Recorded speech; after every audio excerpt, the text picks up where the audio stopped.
con este evento, y también les pedimos que tomen las localidades de enfrente para poder disfrutar mejor del evento. Muchas gracias.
Les pedimos a los asistentes que tomen de favor los asientos de la parte delantera del auditorio, por favor.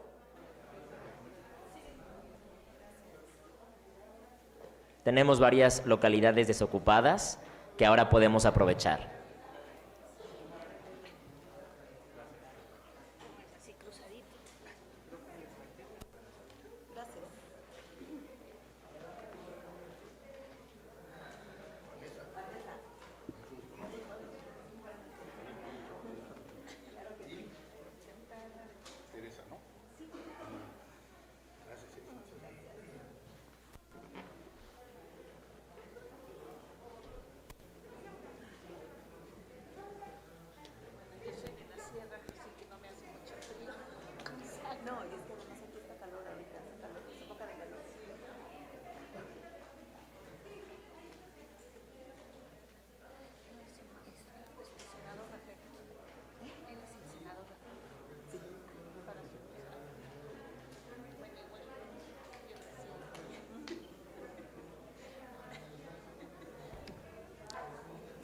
Continuamos.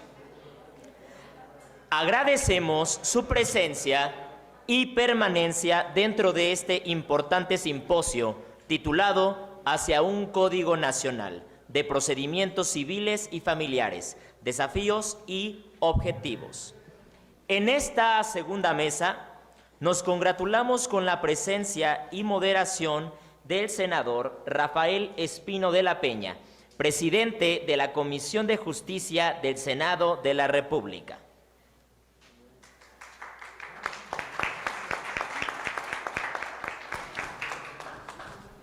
Muchas gracias a todos por su atención y presencia. Damos curso a esta segunda mesa de análisis y en ella, como coordinador, tengo el honor de compartirla con la doctora Vanessa Gloria Carmona Viveros y la doctora Teresa Cárdenas Puente, con dos ponencias. La primera, el principio de inmediación en el proceso familiar oral, y la segunda, implementación de la oralidad en materia civil y familiar en el Perú. Agradezco la presencia de ambas. Y la primera, permíteme un segundo aquí, mi segundo. Segundo.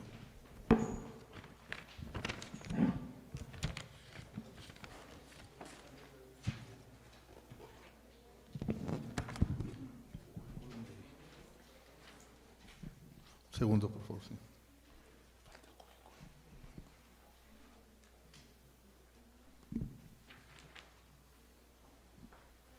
Un segundo para leer los antecedentes de la primer ponente, perdón.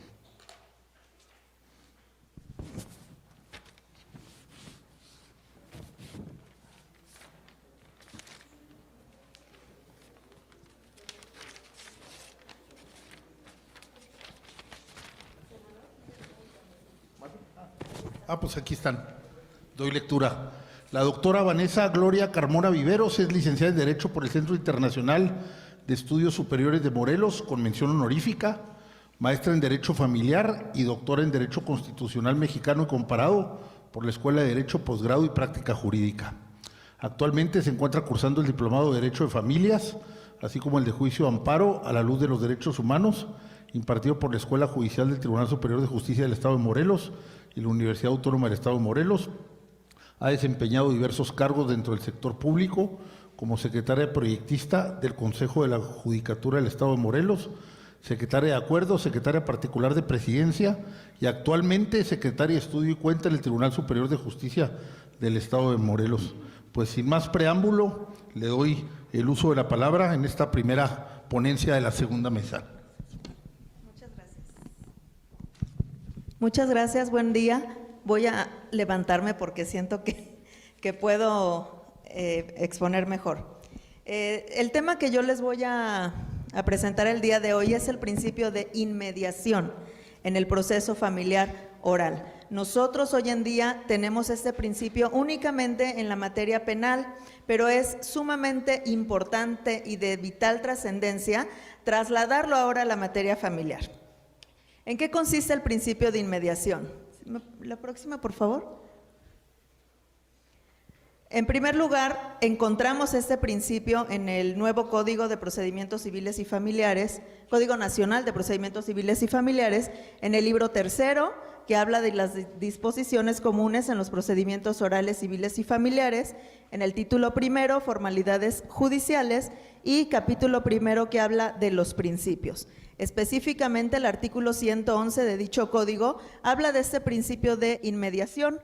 Dice que en los procedimientos orales, civiles y familiares se aplicarán los principios de oralidad, inmediación, publicidad, continuidad, concentración, etcétera, etcétera, etcétera. Nosotros, la materia ahorita es el principio de inmediación.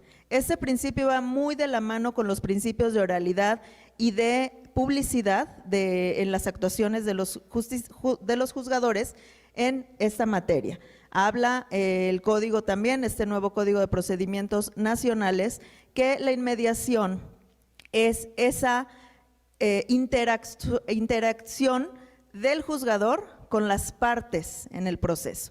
Y hablamos de partes siendo la parte actora, la parte demandada, un testigo que puede ser un tercero en el juicio, un perito que va a emitir una opinión sobre una materia específica que no es del común conocimiento del juzgador, sino que sale de sus conocimientos y por eso se auxilia de un tercero especialista en esa otra materia, en materia de psicología, en materia de evaluación, en materia de contabilidad, para el caso de contabilizar, por ejemplo, pensiones alimenticias, en materia familiar, para tener o contabilizar o evaluar un predio, un inmueble en una materia civil, por ejemplo, para efectos de rematarlo, ¿no? Todos esos conocimientos que un tercero viene y aplica al juicio que está juzgando un juez, se le denomina o se le considera también parte en el juicio, que serían en este caso los peritos. La siguiente, por favor. El principio de inmediación en la Suprema Corte de Justicia de la Nación. Nuestro máximo tribunal se ha pronunciado también por este principio de inmediación que es vital y de trascendencia, de importancia en nuestro procedimiento oral familiar. ¿Por qué? Porque la inmediación consiste en la presencia del juez en todos los asuntos que está juzgando. Como bien lo decía la jueza, hoy en día en la materia familiar se juzga a través de un papel.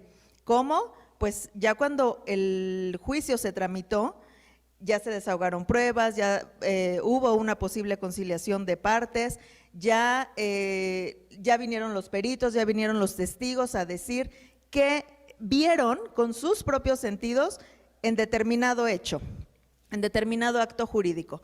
Ya cuando el juez va a dictar la sentencia, entonces el juez únicamente ve el papel, lo que está escrito. El juez hoy en día no puede percibir, en todas las audiencias que se están tramitando en su juzgado, no puede percibir las sensaciones que tienen las partes en el juicio. No puede percibir todas las personas que van, a todos los niños, niñas o adolescentes que pueden estar en su juzgado. Es aquí la importancia del principio de inmediación.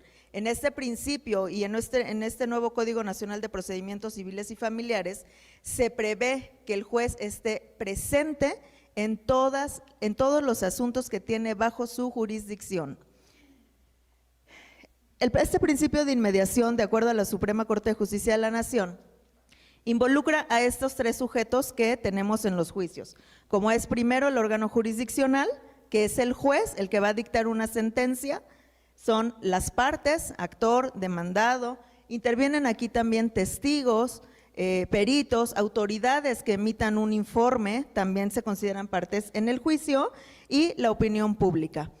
Por cuanto al órgano jurisdiccional, pues es aquí sumamente importante que él esté presenciando, por ejemplo, a su órgano de prueba. ¿De dónde nace la prueba? ¿De dónde emana? No es lo mismo que un oficial del registro civil, por ejemplo, en un juicio de filiación, exhiba un acta de nacimiento, a que vayan los papás y den el acta de nacimiento de su menor hijo, en donde el oficial del registro civil va a decir, yo doy fe o di fe en su momento del nacimiento de este menor. Sí, pero la mamá va a decir, él vino y lo registró, pero él no es su papá. Esta acta de nacimiento efectivamente dice que él es su papá, pero el padre biológico con quien yo sé que tuve una relación y que de ahí nació mi hijo, ahora este niño, no es él. Entonces, en papel, hoy en día nosotros no advertimos esas situaciones. Con el nuevo Código de Procedimientos, Código Nacional de Procedimientos Civiles y Familiares, mediante este principio de inmediación, el juez ya va a poder advertir todas esas situaciones. En cada uno de los asuntos que él tenga sometido a su consideración, él va a advertir que el niño efectivamente no es hijo de este señor que viene en el papel, que viene en su acta de nacimiento. Esa es la importancia del principio de inmediación en estos juicios familiares. Las partes son sumamente, pues son importantes en el juicio. ¿Por qué? Porque son ellas quienes van a poner en movimiento al juzgado. Y las partes también intervienen en este principio de inmediación, como haciéndole del conocimiento al juez de viva voz cuáles son sus pretensiones, cuáles serán sus hechos y por qué vienen a juicio, qué es lo que ellos pretenden con este juicio. Y por cuanto a la opinión pública, pues con esta socialización que se está haciendo del nuevo Código de Procedimientos Familiares, se da a conocer a la sociedad que en verdad hay una justicia pronta, expedita y la celeridad que ahora tiene, ¿no? Ya no nos vamos a ir a los tomos y los tomos y los tomos de papel. Vamos ahora con esta nueva inmediación, el juez va a estar presente y va a escuchar cuál es el sentir del niño en una guarda y custodia. ¿Qué es lo que quiere el niño? ¿Qué es lo que quiere? Por ejemplo, hay un antecedente en Argentina, en donde una niña tiene a dos papás. Tiene a su padre biológico y a su padre de crianza. ¿Cómo saber mediante un papel cuál es el sentir de la niña, ¿no? De repente, desde mi actividad, que es secretario de estudio y cuenta, yo analizo el expediente, yo ojeo y yo leo todo lo que hay. Sin embargo, yo no conozco la emoción de ese menor, de ese niño. Yo no conozco cuál es el sentir de la mamá, cuál es el sentir del papá. En realidad vienen los dos padres, uno de crianza y uno biológico, pero en realidad, ¿quién es el más apto o el más idóneo para tener o conservar la guardia y custodia de esa niña. La niña quiere a los dos, los papás quieren los dos a esta niña, en el caso hipotético de Argentina que les estoy comentando. ¿Cómo saber mediante un papel quién es el idóneo? Ese es el principio de inmediación, en donde el juez ya va a estar presencialmente en todos los asuntos que le lleguen a su conocimiento y en donde el mismo que analiza y que escucha las partes y que advierte el desahogo de una prueba es el mismo que va a dictar la sentencia. Cambiamos, por favor. Una de las principales beneficios que tiene este principio de inmediación en las partes en el proceso, que ya vimos que las partes son el juez, el actor, el demandado, peritos, testigos y la sociedad en general, ¿no? Uno de los principales beneficios es que las partes conozcan realmente cuál es la intención de su contraparte, ¿no? Así, de viva voz. ¿Qué pretende el otro con venir a este juicio? ¿Qué pretende mi contrario con venir y pelearme una filiación, un reconocimiento de paternidad? Quizá no le interese tanto el menor, quizá le interese mi patrimonio y por medio del niño llegar a mi patrimonio, ¿no? Vamos a ver que el juez, cuando tenga a las partes presentes, va a ver realmente cuál es la intención que tienen las partes en el juicio. El conocimiento directo de la evidencia, de los documentos, de las fotografías, de algunas impresiones que lleven al juicio, el juez directamente las va a ver, ya no por medio de un papel o por medio de reproducir un audio, porque el audio que se reproduzca en la audiencia tiene que ser explicado por quien lo lleva como prueba. Entonces, nosotros podemos darle hoy en día a esos juicios, podemos darles un tratamiento como juzgadores o como parte del servicio público, podemos darles un tratamiento o entenderlos de forma diferente y distinta a la que la parte lo quiere proponer en el juicio. Simplemente con leer un artículo, el que ustedes quieran, o leer un anuncio en la calle, nosotros podemos darle la interpretación que nosotros, conforme a nuestra forma de pensar o a nuestro contexto de vida, tenemos, pero en realidad lo que las partes en el juicio quieren son otras cosas. Ese principio de inmediación entonces es sensibilizar a las partes, al juez, a los peritos, a los testigos, sensibilizarlos para que se tome una mejor decisión y una decisión de trascendencia en la vida de las partes en el juicio, pero también en nuestra sociedad. Con la siguiente, por favor. La inmediación en la prueba. Prácticamente este principio se valora y se enaltece al momento de desahogar las pruebas frente a un juez. Este principio, en primer lugar, tiene que va a ser la percepción directa y personal de los elementos probatorios útiles para la decisión, la inmutabilidad del juez y la actividad probatoria en el proceso, que tiene que desarrollarse de una manera eficaz y con la celeridad debida. Por cuanto a la primera, que es la percepción directa y personal de los elementos de prueba, consiste en que el juez que está desahogando el juicio percibe con sus propios sentidos, la vista, el oído y sus sensaciones, las percibe directamente de quien está desahogando esa prueba. No como hoy en día lo hacemos, nos turnan a resolver un expediente en donde está la declaración de un menor de edad que dice que su mamá es la que lo golpea y que su mamá es la que lo maltrata, pero en realidad el que vio realmente lo que dijo ese niño es quien estuvo con él, ¿no? Dijo eso el niño, o sea, eso salió de su boca, pero en realidad el sentimiento era que el niño estaba temblando o que el niño estaba lleno de miedo, que el niño estaba invadido y muy influenciado por su otro papá, ¿no? En papel, no muchas veces podemos ver una alienación parental, por ejemplo. En la presencialidad, en la inmediación, que ahora van a tener los juicios familiares y los juicios civiles, sí se puede advertir eso. ¿Por qué? Porque como lo decía la jueza, ¿no? Ellos están presentes con el menor, ellos están viendo que el niño está hecho un manojo de nervios y que no quiere, que no está declarando lo que él realmente piensa, está declarando lo que su papá o lo que su mamá les dijo que fueran a decir ante un juez, ¿no? Esas cuestiones puede percibirle el juez mediante el proceso el principio de inmediación, aunado o con las demás pruebas que él pueda recapitular en el juicio. Un dictamen pericial, la opinión del Ministerio Público que estuvo presente en las audiencias, pero por cuanto a la percepción directa y personal de los medios de prueba, pues este principio de inmediación se materializa así. La inmutabilidad del juez implica en este principio que el mismo juez que vio cómo se desahogaron las pruebas, que estuvo ahí, que escuchó al niño, a la niña, al adolescente, que escuchó al papá, a la mamá, que escuchó cómo una psicóloga emitía su dictamen y decía, es que el padre más apto para tener la guardia y custodia del niño es el papá, por esto y por esto y por esto, porque sus rasgos de personalidad son los idóneos para tener a un niño. Este principio de inmutabilidad del juez implica eso, que el que escuchó toda esa parte del juicio, que el que presenció todo el desahogo de esa prueba, sea el mismo que dicte la sentencia.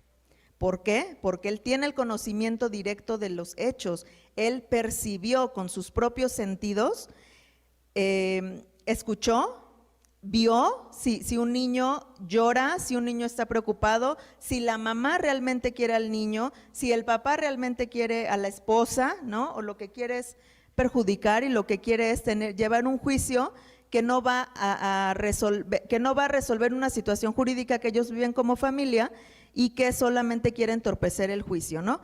Ese principio de inmediación sirve para este tipo de asuntos. Y la actividad probatoria del proceso debe desarrollarse en el menor tiempo posible. ¿Por qué? Vamos a ver ahorita las etapas del juicio, pero en cuanto pasan a la audiencia de juicio oral, las partes hacen sus alegatos, desahogan las pruebas, concluyen con sus alegatos y en ese mismo instante, el juez tiene que emitir su sentencia. ¿Por qué? Porque no puede haber lapsos de tiempo de distracción para el juez. No puede haber lapsos de tiempo en donde al juez ya se le olvidó al siguiente día o a la semana qué dijo anteriormente el testigo, la perito, el niño, el adolescente, la mamá, la abuelita, ¿sí? Ya se le olvidó, entonces no puede esperar tanto tiempo en dictar la sentencia y eso implica el principio de inmediación, que en cuanto tú adviertes las pruebas y adviertes su desahogo y observas su desahogo, inmediatamente dictes la sentencia. La siguiente, por favor. Este principio de inmediación lo vemos materializado para la audiencia de juicio oral en los artículos del 634 al 600… ¿me pones la última, por favor?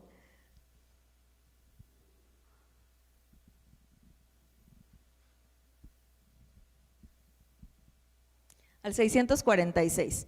En realidad yo veo aquí que son pocos numerales en donde se desarrolla todo el juicio oral, porque esto del 641 al 646 habla desde la fase escrita, ¿no? Desde la fase en donde la parte actora presenta su demanda, la demandada contesta, se desahogan las vistas y se llega a una audiencia de conciliación.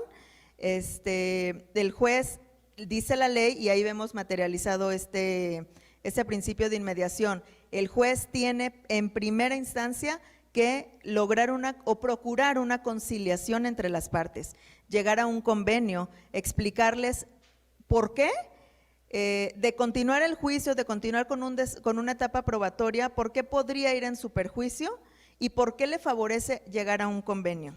Desde ahí está la inmediación del juez. Desde una primera etapa oral se ve la presencia del juez. Después viene la etapa probatoria. Si no logran llegar a un arreglo conciliatorio, viene la depuración del procedimiento. Viene en donde se analizan excepciones de previo y especial pronunciamiento y se abre un periodo probatorio. Entonces vamos a la fase oral. Continuamos de la conciliación al ofrecimiento de pruebas y admisión de pruebas y el mismo juez va a desahogar la etapa de juicio oral. juicio oral familiar, en donde se inicia con un periodo de alegatos, alegatos de apertura, que les llama este nuevo código, alegatos de apertura por 10 minutos máximo, la parte actora, la parte demandada, el juez tiene que estar ahí, porque la ley marca que el juez tiene que ser el director del procedimiento y el rector, y frenar a las partes para que cada uno de ellos cumpla con ese máximo de tiempo, para después pasar al desahogo de las pruebas. En el desahogo de las pruebas, las partes proponen el orden en el que van a desahogar sus propias pruebas, el juez las recaba, pero el juez aquí, mediante el principio de inmediación, puede también intervenir en ese desahogo de pruebas. Puede, por ejemplo, en un interrogatorio, en un contrainterrogatorio, calificar las objeciones que se hagan. Puede, en un alegato de clausura, preguntar a las partes, ¿por qué? ¿Por qué dices tú, actor, esto? ¿Por qué dices tú, demandado? Puede contrainterrogar a peritos también. Si al juez no le queda claro todavía, como en ese momento dictará su sentencia, si a él no le queda claro todavía qué tiene que decir, entonces puede preguntar a los peritos, a los testigos, etcétera, a todas las partes que intervengan en el proceso. Después viene unos alegatos de cierre, en donde ya son las conclusiones de las partes de todo lo que ocurrió en el juicio, y en ese momento, dice la ley, mediante el principio de inmediación, tiene que dictar su sentencia, estando ahí presente el juez que va a dictar la sentencia, porque ya sabemos que es el juez que ya escuchó todo el desahogo de las pruebas de las dos partes. Y es así como vemos materializado el principio de inmediación en el juicio. Una vez dictada la sentencia, puede es su obligación decirle a las partes qué medios de impugnación pueden promover para inconformarse con su resolución. Entonces también ahí el juez está de manera presencial con las partes, diciéndoles qué pueden hacer, cómo se pueden inconformar con su sentencia. Y termina ahí el juicio oral. Una parte que yo analicé y que pensé de este juicio oral es que el código no prevé qué pasa si no hay inmediación del juez. En la materia penal ya sabemos que si el juez no está presente en las audiencias, todo se declara nulo, todo lo actuado se declara nulo, pero este Código Nacional de Procedimientos Civiles y Familiares no prevé esa figura.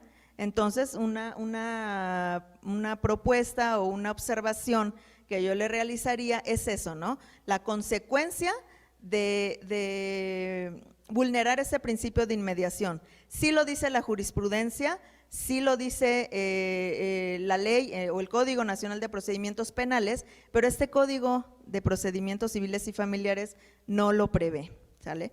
Y saliéndome un poquito del tema del principio de inmediación, algo que yo aplaudo y celebro de este nuevo código es que se elimina la notificación personal en el proceso. Se elimina y se privilegia la digitalización, la justicia digital, que es hablan en el libro 8 del código, la justicia digital, porque dice el código, si tú como parte promovente o como demandado no estás pendiente del juicio, yo como autoridad no tengo por qué estarte buscando 8 años. Tenemos un asunto en la sala en donde es un reconocimiento de paternidad que lleva 8 años tramitándose porque no se le puede notificar personalmente al presunto padre que se venga a hacer la prueba en genética. Y no se le ha podido notificar personalmente porque el señor se esconde. Pone cámaras en su domicilio, ha cambiado 10 veces de domicilio, pone a su esposa a decir que él no vive ahí, o pone a su papá a decir que él no vive ahí. Entonces, el niño, que tenía 5 años, hoy tiene 15, no ha podido ser reconocido por ese progenitor biológico porque no se le ha podido notificar personalmente que venga al juzgado a hacerse la prueba de paternidad en ADN, ¿no?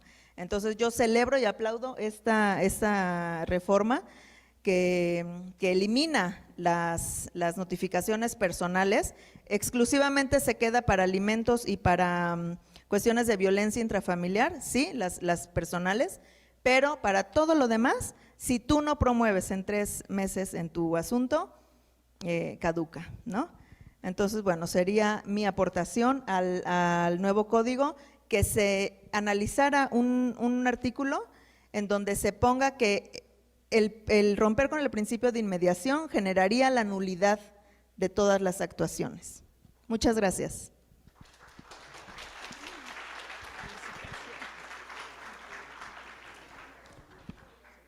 Pues muchas gracias a la doctora Vanessa Gloria Carmona Viveros. Un comentario al respecto es como lo que pudiera parecer de sentido común ha estado ausente tanto tiempo en nuestro sistema de justicia. Yo recuerdo cuando recién egresado de la Escuela de Derecho hace muchos años y empezaba a litigar, este principio ciertamente no prevalecía, todas las promociones eran escritas, había un exceso de formalismo y difícilmente tenía uno acceso al juez y podía explicarle su problema.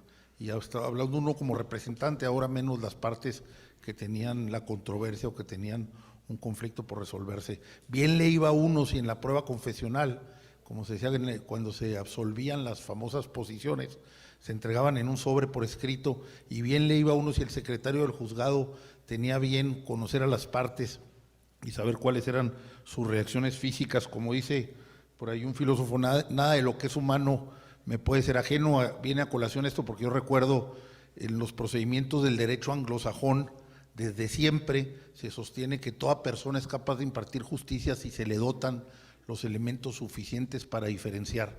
En este caso, este principio de inmediatez es fundamental para lo que estamos haciendo, porque le va a obligar al juzgador a conocer a las partes directamente y a estar pendiente de la reacción de las partes durante todo el proceso, ya sea en forma absoluta o en forma relativa, y como decía bien la doctora, a dictar resolución en forma rápida.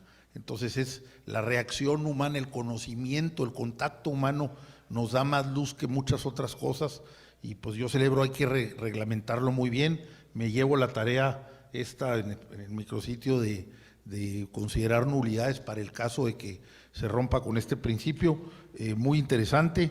Y bueno, pues ahora procederemos a conocer un poco más de derecho comparado con la exposición siguiente de la doctora Cárdenas Puente, a quien agradezco su visita desde el hermano país de Perú, y conocer todos estos principios que rigen a los procedimientos los cuales estamos regulando, e insistir de lo que se trata es de tener un procedimiento uniforme, coherente, que ayude a todas las entidades federativas y que se puedan dar cauce a todas las diferencias que surgen en la justicia civil y familiar. Yo creo que eso es lo más importante, es la tarea que tenemos como legisladores.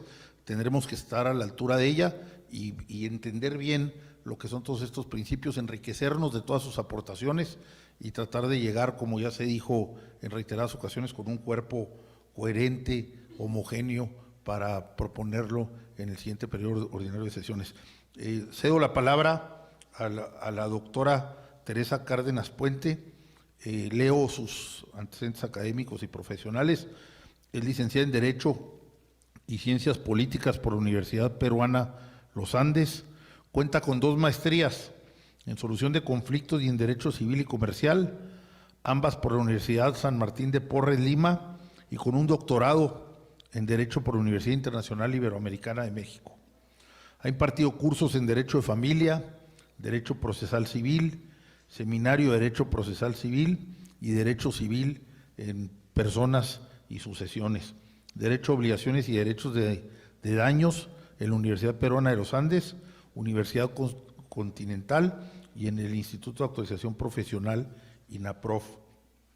Se ha desempeñado como jueza desde el 2010 y ha ejercido el cargo de Coordinadora General de la Comisión de Acceso a la Justicia de Personas en Condición de Vulnerabilidad y Justicia en tu Comunidad de la Corte Superior de Justicia de Junín.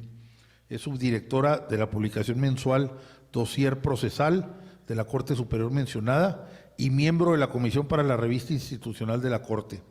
Cuenta con diversos diplomados y cursos en temas de especialidad de familia y temas afines en el extranjero, Universidad de Jaén, Aula Iberoamericana, Instituto de Entrenamiento en Ley Criminal y el Instituto de Derechos Humanos, así como a nivel nacional en diversas universidades e instituciones.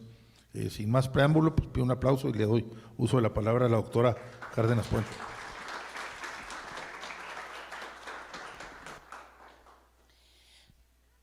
Ayinyachu Yatkankichku, muy buenas tardes a todos y todas quienes nos encontramos, senador Rafael, senadora Lucy Mesa, agradecer la invitación a este estado tan bonito que es de Morelos, del país de México. Bien, también le quiero agradecer de manera muy especial la invitación del doctor Gamboa, presidente de los tribunales de aquí de Morelos, para poder compartir algunas experiencias en cuanto a lo que es la implementación de la oralidad en materia familiar en el Perú.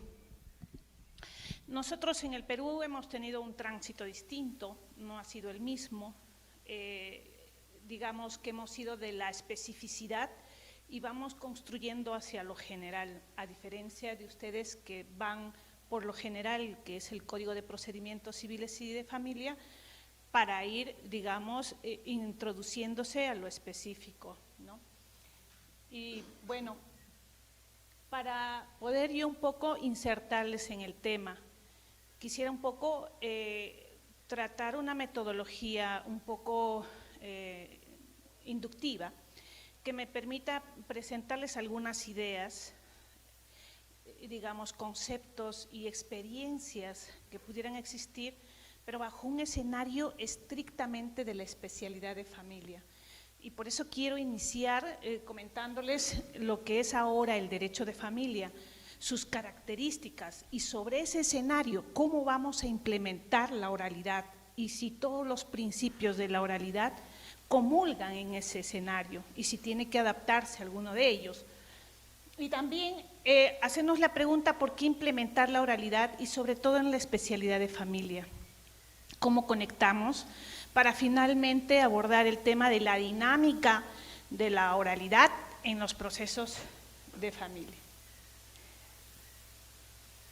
El derecho de familia es un derecho estrictamente dinámico. Los derechos humanos han encontrado la plataforma, digamos, en la que pueden tutelar de una manera mucho más efectiva en el derecho de familia. Concebir hoy al derecho de familia como las normas establecidas en el Código Civil sería encontrarnos en un estado legal de derecho. Y eso ya lo hemos dejado atrás, porque a propósito de la constitucionalización del derecho de familia, bajo la influencia del sistema internacional, a través de las convenciones que se han suscrito, pues hemos recibido enfoques y principios. El derecho de familia ya no se enmarca en resolver conflictos familiares, responsabilidades de los miembros de familia. Bajo una influencia del sistema internacional, el derecho de familia, adicionalmente, es una plataforma mucho más efectiva para proteger los derechos fundamentales del ciudadano. Y lo más importante, que trabajamos con personas en condición de vulnerabilidad. Es la parte sensible nuestra. Entonces, tenemos un derecho de familia que camina bajo el enfoque de derechos humanos. Siguiente, por favor. Y en este derecho sustantivo, en este derecho de familia, ¿cuáles son las características que determinan el proceso para materializarlo?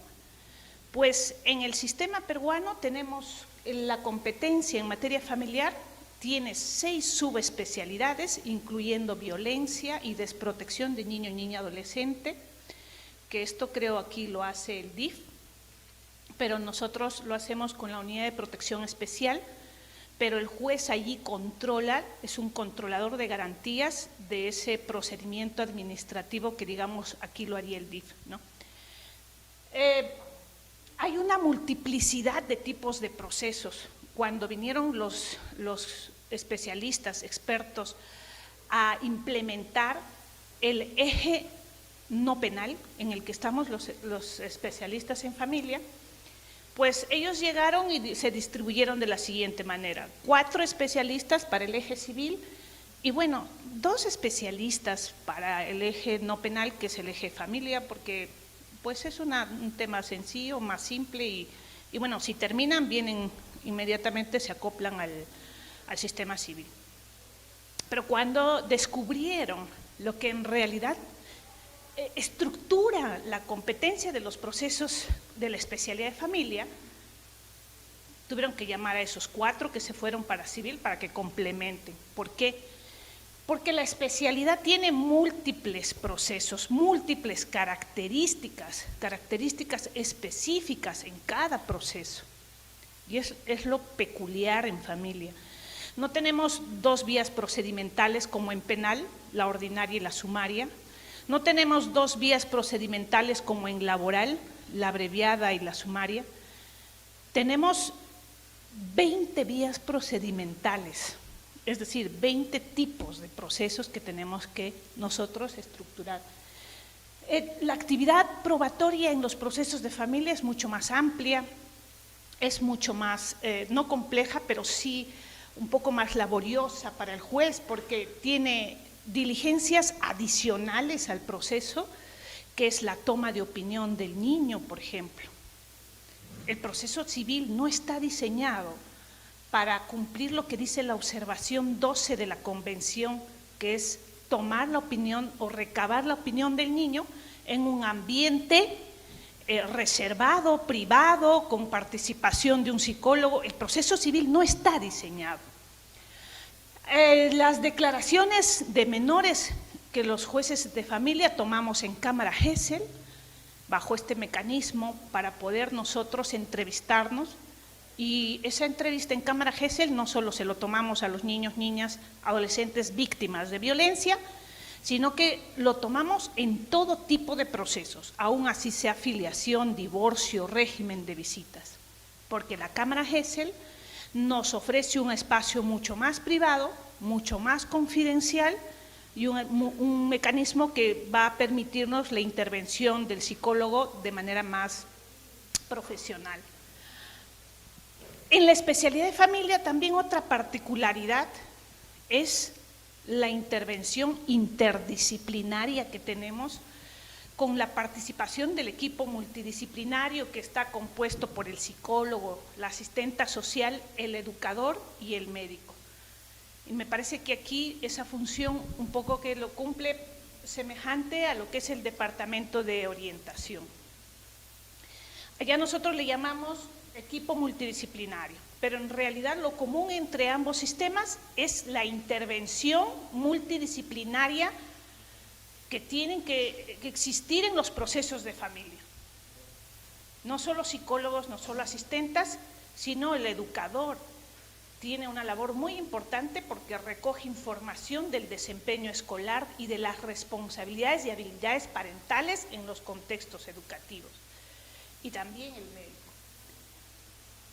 Otra particularidad en el proceso de familia es la masiva, por no decir cantidad de protocolos que nosotros tenemos para poder trabajar el proceso de familia. Es decir, el juez de familia no solamente trabaja con el Código Procesal Civil, con el Código de los Niños y Adolescentes, sino que además tenemos protocolos de intervención. En estos protocolos de intervención tenemos un protocolo de intervención para el equipo multidisciplinario, protocolo para participación de niño, niña, adolescente, protocolo para entrevistas en cámara Gesell, protocolo para atender personas con discapacidad y personas adultas mayores. Digamos que ese sistema de protocolos está ausente en otras especialidades, tanto civil, penal como laboral. Y es que lo que les intento decir es que la especialidad de familia tiene sus propias particularidades. Entonces requiere de atención urgente, preferente, prioritaria y además porque en este proceso nosotros trabajamos con la intervención del Ministerio Público. A diferencia, por ejemplo, del proceso civil o del proceso laboral. Y tenemos la función de pretensiones accesorias, oficiosas y medidas de protección oficiosas, es decir, la función tuitiva que tiene el juez. Nosotros tenemos un principio que es de flexibilidad en materia de familia, donde no solo nos quedamos con las pretensiones o las demandas que solicitan las partes, sino que cuando el juez de familia identifica una necesidad, tiene él la pretensión de oficio, incorpora la pretensión de oficio. Y también las medidas de protección, es decir, el juez de familia no puede ser indiferente cuando en contextos de divorcio, régimen de visitas, filiación, incluso hasta nulidad de matrimonio, pudiera advertir de que los derechos del niño, niña, adolescente que están inmersos en ese proceso, ojo, no es el objeto de discusión, pero aún así, si no lo sea, si el juez advierte eso, tiene que dictar medidas de protección para el niño. Y también, recientemente, que ya de protocolo ha subido a ley, el poder probatorio que tiene el juez. Un poder probatorio distinto a las otras especialidades, tanto laboral, penal. Poderes probatorios significa que ante la ausencia o la falencia de medios probatorios aportados por las partes, bajo la luz del interés superior del niño, el juez puede incorporar medios probatorios. Y con un sistema de aplicación de tecnologías de comunicación e información, sobre todo en los procesos de alimentos. Entonces, el juez ya no tiene esa pasividad de esperar que las partes informen cuánto gana el obligado, a qué se dedica el obligado, si tiene título o no tiene título, para proyectar el monto de pensión de alimentos. El juez puede incorporarse e ingresar, por ejemplo, al sistema de seguro de salud y verificar si tiene un seguro dependiente. Puede ingresar a la SUNAT para ver si es que él informa a la SUNAT sobre actividades comerciales. Puede inclusive ingresar a la Dirección de Transportes y Comunicaciones para verificar si tiene licencia de conducir y el tipo de licencia. De tal manera que todos estos bancos de información tienen que ser utilizados por el juez. Una situación un poco flexible, tuitiva, ¿no? Y es que estamos en procesos de alimentos. Entonces, en este escenario de características diferenciadas, de particularidades específicas, ¿cómo insertamos la oralidad? ¿Cómo nos acomodamos a la oralidad? Siguiente, por favor.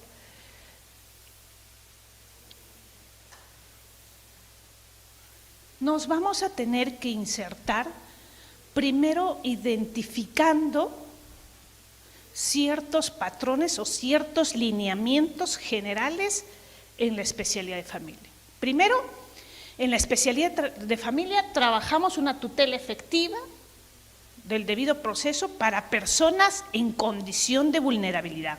Son nuestros destinatarios. El juez debe tener una visión proyectiva del conflicto, de manera integral, y a través de sus decisiones judiciales tiene que intervenir conflictos a futuro. Y esto va conectado con la observación 12 de la Convención.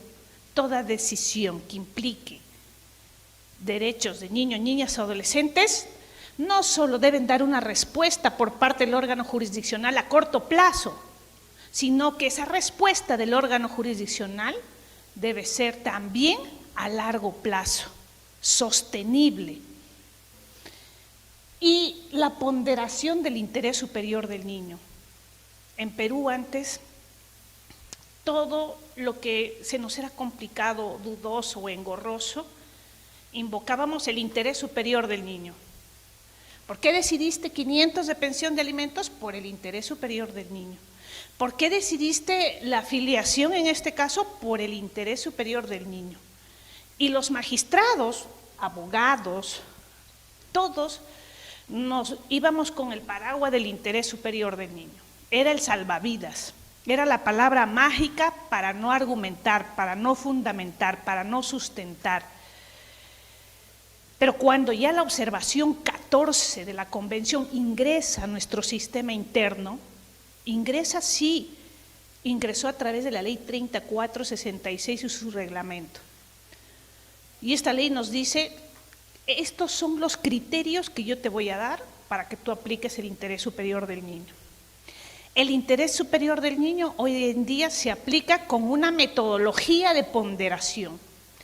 Así como hacen los constitucionalistas y pueden decidir en las sentencias del Tribunal Constitucional ese principio de ponderación de idoneidad, necesidad. Esa misma metodología nos trae el interés superior del niño para evaluar las circunstancias periféricas en torno al niño, niña, adolescente y poder orientarlas a lo que le favorece, a lo que es primordial. Y esta ley es muy importante, comulga con la observación 14. No hay decisión válida que haya aplicado el interés superior del niño si es que esta metodología no ha sido aplicada.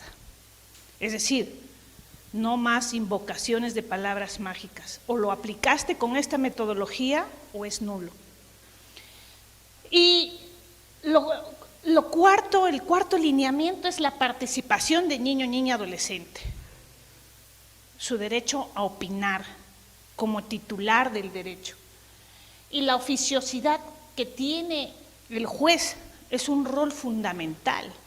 Y esa oficiosidad, les digo, esa tuitividad, no solamente es para incorporar pretensiones, no solamente es para eso, sino también para ejercer los poderes probatorios que tiene que tener el juez en procesos de alimentos.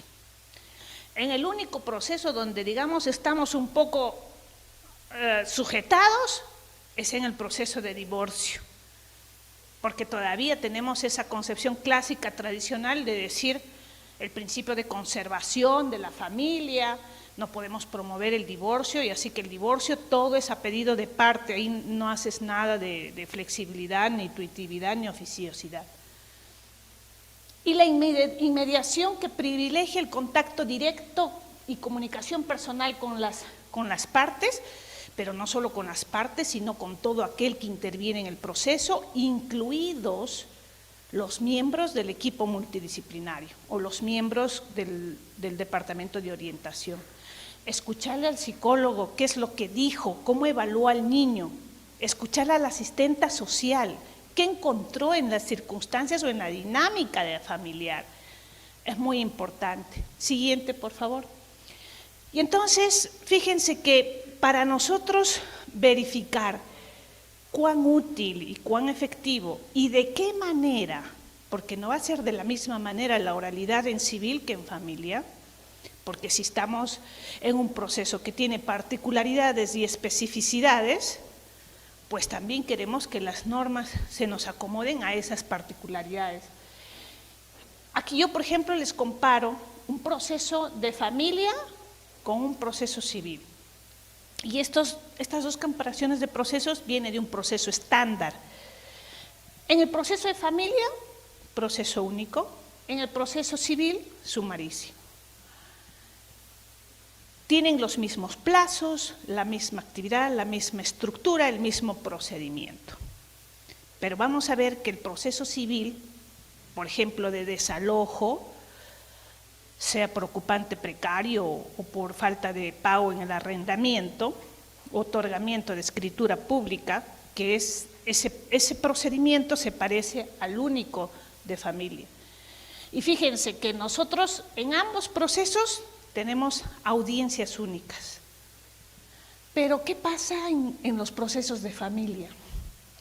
Adicionalmente a esta audiencia única, tenemos que agregarle una audiencia especial para toma de opinión del niño. Porque si no lo agregamos, no estaríamos cumpliendo con lo que dice la observación 12 de la Convención. Y tenemos en la especialidad de familia que aplicar o usar herramientas que no se utilizan en el proceso civil. ¿Cuáles herramientas? Las salas de entrevista, la cámara GESEL, las salas de encuentros familiares o salas lúdicas. Estamos utilizando herramientas adicionales. Participa el representante del Ministerio Público. Hay una intervención interdisciplinaria, estelar, importante, porque nos trae información del entorno familiar, de la dinámica familiar, de los factores de riesgo en el que se encuentra el niño o niña.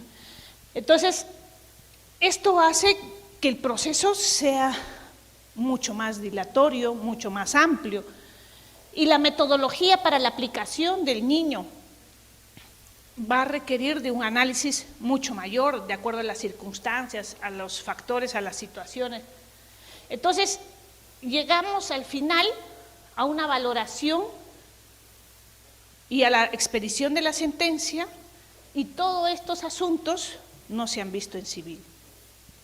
En civil, por eso es que la oralidad podría tener una dinámica mucho más ágil, ¿no?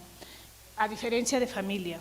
Pero tampoco lo desechamos, ¿eh? Vamos a ver cómo nos acomodamos, porque nos tenemos que acomodar. Entonces, el nivel de intervención del juez y del personal del juzgado de familia es mucho más intenso, es mucho más tuitivo. La gestión procesal va a ser mucho más amplia. Hay mayor gestión procesal y de actos procesales. Entonces, por ende, el tiempo que se va a invertir en un proceso de familia, a pesar de que tienen los mismos plazos, el mismo procedimiento de civil, va a requerir de un tiempo mucho mayor. Siguiente, por favor. Y entonces, ¿cómo bajo este escenario implementamos la oralidad en materia de familia? Y es que ahorita, ¿cómo nos encontramos? Con una diversidad de normas, tenemos normas fragmentadas, y eso en todo sistema es un caos, porque existe desconocimiento o inaplicación o aplicación deficiente de la norma.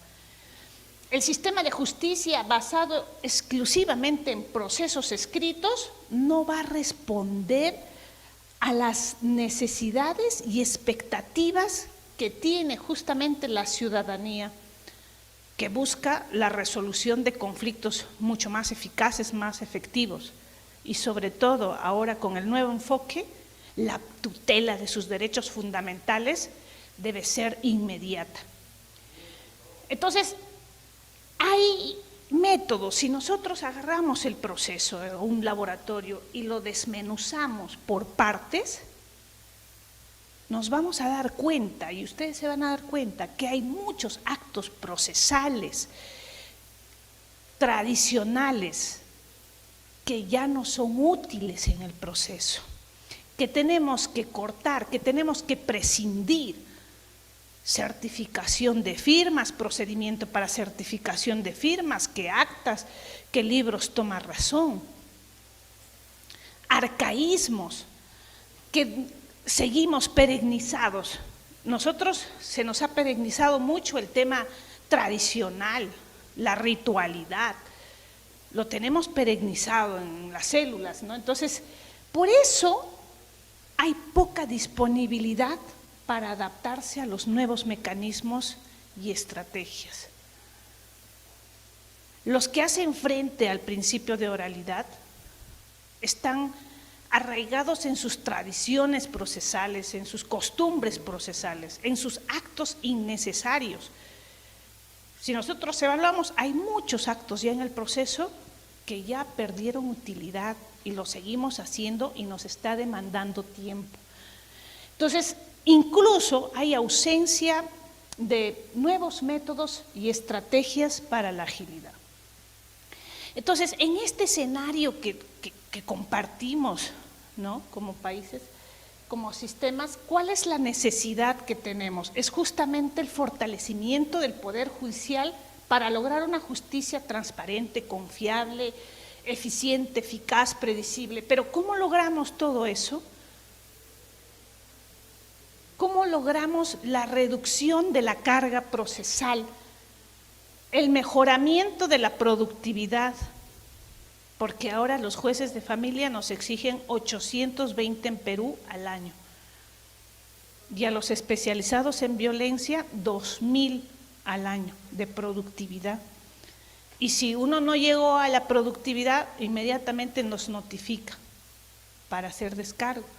Entonces, ¿cómo llegamos a esa reducción de carga, a ese mejoramiento de productividad, a la calidad y eficiencia en el servicio? Es necesario entonces optimizar los procesos, implementar mejores tecnologías y la eficiencia en el gasto. Entonces, hay mecanismos que permiten materializar estos derechos. Entonces, necesitamos caminar para poder nosotros atender todas estas necesidades y mejorar nuestra realidad o nuestro escenario. Necesitamos transformación. ¿Qué significa reorganización? Reorganización del proceso, de la gestión del proceso. Y no es que el proceso se integra al sistema de oralidad, no. La oralidad se integra al proceso. Y algo muy importante es que todas las bases, las estructuras de la oralidad en muchos sistemas han fracasado o no han cumplido las expectativas deseadas porque nosotros creemos que la oralidad lo es todo. Es la fórmula mágica para que resuelva todos nuestros problemas, todas nuestras obstáculos, barreras, amén de sus ventajas, pero no es la alternativa por excelencia. Siguiendo al doctor Jordi Nieva Fenol,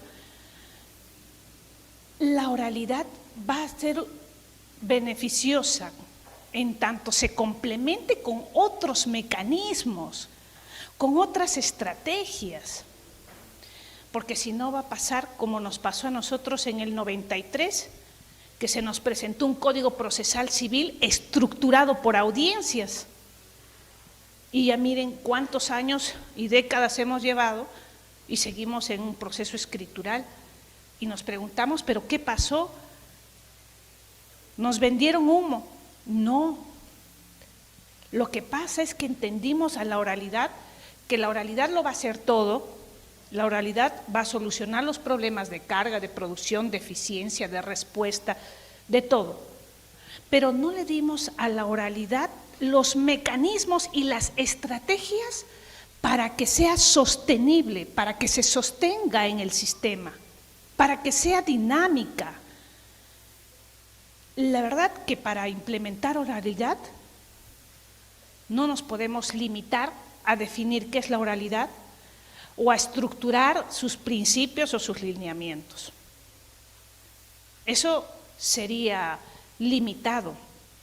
Lo que nosotros necesitamos para implementar la oralidad es la dinámica de la oralidad en cada proceso con estrategias, con procesos, con mecanismos que permitan oxigenar, generar de dinámica la oralidad.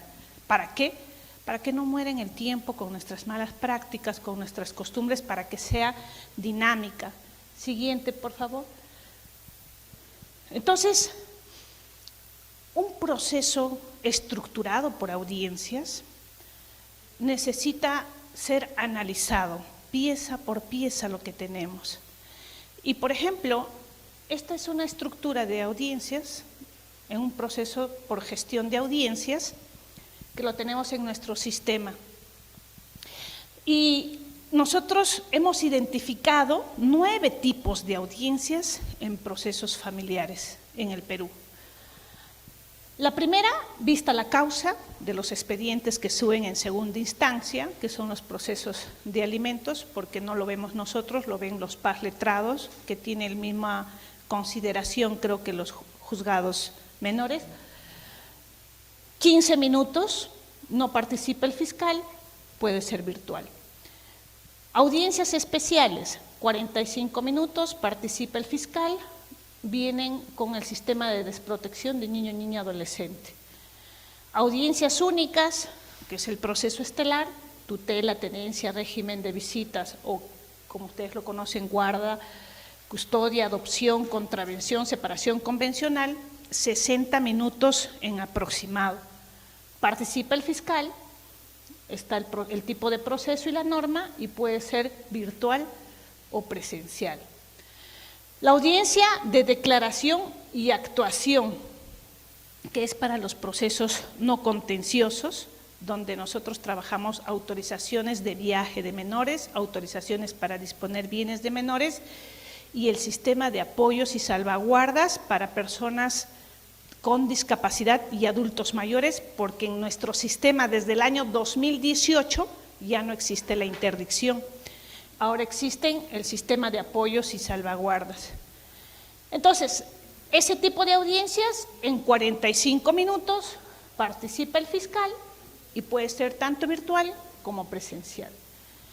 Solo tenemos una audiencia un poco más larga, que es la audiencia de pruebas, ¿no? Las declaraciones de parte, testimoniales, exhibiciones, visualizaciones de audio y de video en procesos de divorcio, nulidad de matrimonio, filiación.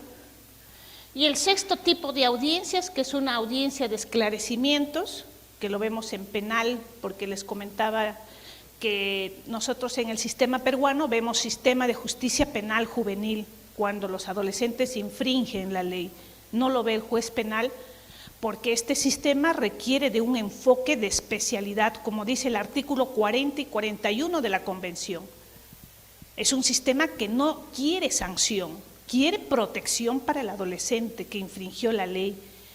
Entonces, y esa fórmula de especialización y de enfoque de infancia no lo podría tener un juez penal, según nuestro sistema, ¿no? Entonces, tenemos que llevar ahí sí 80 minutos, que también lo estamos desarrollando de manera virtual. Audiencias para tomas de muestras, 60 minutos, lo estamos desarrollando en algunos casos dentro de Cámara Gesell y otros en las mismas salas de audiencias, y estamos haciéndolos de manera mixta. Es decir, algunas partes que no se pueden conectar, ¿no? Pero sí la bióloga para recoger las muestras sería la parte presencial, ¿no? Y por eso es mixta. Las audiencias para toma de opinión del niño, 45 minutos, virtual o presencial, y las audiencias de internamiento preventivo para dictar el internamiento a adolescentes infractores, disponer su internamiento en un centro juvenil de medio cerrado, 90 minutos, porque hay que hacer un debate sobre los presupuestos para el internamiento. Esta gestión de audiencias requiere una revisión de tiempos aproximados, de los sujetos que intervienen, del tipo de proceso y normas, y de la virtualidad y de la tecnología que nosotros podemos dar de acuerdo a su estructura. Entonces, en esta gestión de audiencias vamos a ver que resalta no solo la oralidad, sino también la virtualidad y también el uso de tecnologías. ¿Y eso qué nos lleva a pensar? Que la oralidad requiere asistencia del sistema, de una reorganización de gestión de los procesos, pero también del uso de tecnologías y de la virtualidad. Y felizmente, en el Código de Procedimientos Civiles y Familiares, en la exposición de motivos, lo resaltan esa estructura también, ¿no? O sea que vamos por ahí bien. Siguiente, por favor. Entonces, todos estos principios que tenemos en familia van a ir a comulgar justamente en esta dinámica de principios de oralidad general. Y yo diría que en inmediación, si estamos, digamos, en buen auge, concentración igual, contradicción y continuidad, pero en publicidad debemos hacer nuestros reparos, porque nosotros en familia no podríamos trabajar publicidad como lo trabaja penal o civil, porque atendemos contextos de naturaleza privada, donde hay derechos de niños, niñas, adolescentes que también son de carácter de reserva. Así que con el principio de publicidad podríamos entenderlo publicidad entre las partes, pero no una publicidad externa hacia afuera del proceso, ¿no? Siguiente, por favor. Y ya para terminar, la implementación de la oralidad requiere de alguna formación de capacidades, porque imagínense, si implementamos un proceso por gestión de audiencias, nos preguntamos, ¿cuánto tiempo va a tomarnos la realización de la audiencia? 2, 3 horas. ¿Cuánto tiempo invierte el especialista en redactar la audiencia? Y la tercera pregunta es, ¿cuánto tiempo el juez invierte para volver a escuchar la audiencia? Si es que la vuelve a escuchar, o solo se limita a leer el acta. Entonces, la oralidad es un tipo de diálogo dentro del proceso, pero no es todo el sistema en sí, tiene que ir complementado con otros mecanismos y otras estrategias, porque las grabaciones son tortuosas para los auxiliares, para los jueces, no pueden volverla a escuchar. Entonces, ¿cuál es la dinámica de la oralidad? Que cada uno cumpla sus roles, que el demandante vuelva a introducir información cuando ya hubo una etapa previa para introducirlo, que vuelva a informar, que se oralicen los medios de prueba. ¿Y cómo lo oralizamos? Cuando damos lectura a todos los documentos, esa confusión entre oralización y oralidad que existe, que nos va a demandar muchísimo más tiempo y que no va a hacer que la oralidad cumpla con sus ventajas, con sus finalidades. Entonces, nosotros lo que tenemos que implementar es la dinámica dentro del proceso, porque el proceso debe ser ágil, sencillo, ¿no? Si no, la verdad que eso es una ficción, es una apariencia. Cuando hacemos una audiencia y el demandante sabe lo que va a decir porque está leyendo su demanda, y el abogado de la parte demandada igual está leyendo su contestación, y el juez dice gracias, ya lo escuché, terminó la audiencia y yo me tomo 10 días o 15 días para resolver y emitir la sentencia en un contexto de comunicación escrita. Y la dinámica y el diálogo procesal, porque la oralidad significa trabajo en equipo, todos trabajamos, y trabajan los abogados de la parte demandante, quienes tienen que saber los hechos que sustentan su pretensión, las normas que sustentan su pretensión y con qué medios de prueba cuenta para sustentar su pretensión. Y del otro lado, el demandado tiene que tener esa capacidad y habilidad de poder identificar si efectivamente son los hechos, agregar nuevos hechos, agregar normas o de repente desplazar normas. Y en ese escenario, las partes, los peritos, los testigos, aportar información de calidad. La historia contada por sus propios protagonistas. Es lo que quiere la oralidad. ¿Para qué? Para que el juez reciba de manera directa la información y no contada por el abogado, sino por las mismas partes. Entonces, solo allí habríamos cumplido, cuando el juez reciba la información del demandante y reciba la información del demandado con los hechos y la sustentación de la norma y de los medios probatorios, y el juez tenga la capacidad de poder decidir y decir, efectivamente, a usted le corresponde el derecho a régimen de visitas, a usted le corresponde el derecho a custodia por estas razones, por estas otras. No se valoran estas circunstancias por tales y cuales razones. Y se le corre traslado. ¿Por qué? Porque el juez también está en la capacidad y en la habilidad, no solo de hacer retórica, sino en dar una respuesta inmediata. Entonces, la oralidad no es un asunto que los abogados se preparen bien y vengan donde los jueces, y los jueces nos pongamos cómodos y escuchemos todo lo que nos dicen. Porque dijimos trabajo en equipo, y hay alguien que no está trabajando. Porque el juez no puede ser pasivo, un director de debates o administrador de turnos en la audiencia. El juez es proactivo en la oralidad. tiene que dar respuesta inmediata a las formulaciones procesales, defensas previas, cuestiones. Y ¿por qué no? Resolver en procesos no contenciosos de manera inmediata, como lo estamos haciendo nosotros, de manera inmediata en procesos no contenciosos, en el mismo acto.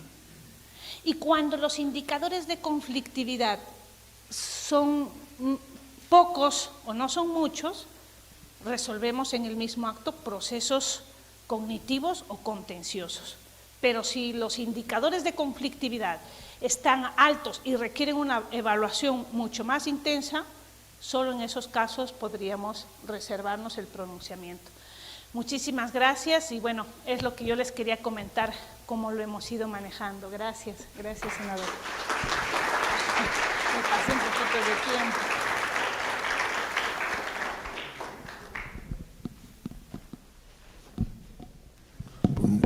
Muchas gracias de verdad a la doctora Teresa Cárdenas Puente, que nos visita desde Perú. Muy interesante el análisis de la versatilidad y la diversidad de los procedimientos familiares, las características particulares que estos guardan, como el papel del juez en la incorporación de medios probatorios, el tema de la tutela efectiva, la visión proyectiva del conflicto, como lo describía la doctora, y cómo la oralidad viene a ser un ingrediente más para la mejora de los procesos en general, las dificultades que se enfrentan para incorporar este principio de oralidad en la materia familiar, y cómo junto con otros aspectos como la virtualidad y el uso de la tecnología nos va a permitir mejorar todos estos procesos para hacer más efectiva, digamos, la justicia, en este caso la justicia familiar. La verdad, muy interesante la descripción también de las resistencias al cambio,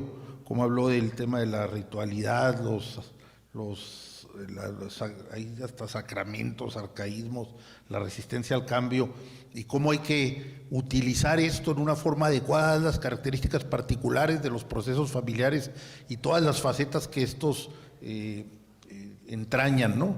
El tema de los menores, que un menor, un niño es muy distinto a un adolescente, la cuestión probatoria, el contacto que tiene que tener el juzgador en todas las audiencias con las partes para sacar beneficio de este principio, y bueno, aprender de las experiencias de otros países, como en este caso en Perú, y nosotros por nuestra parte, pues nos va a ser de mucha utilidad la exposición y tratar de incorporar a nuestro sistema todas estas cuestiones para el último propósito, tener procesos más eficientes, más ágiles y más efectivos. No abundo más, agradezco mucho a las ponentes su participación y creo que procedo a entregar las constancias de participación, ¿no?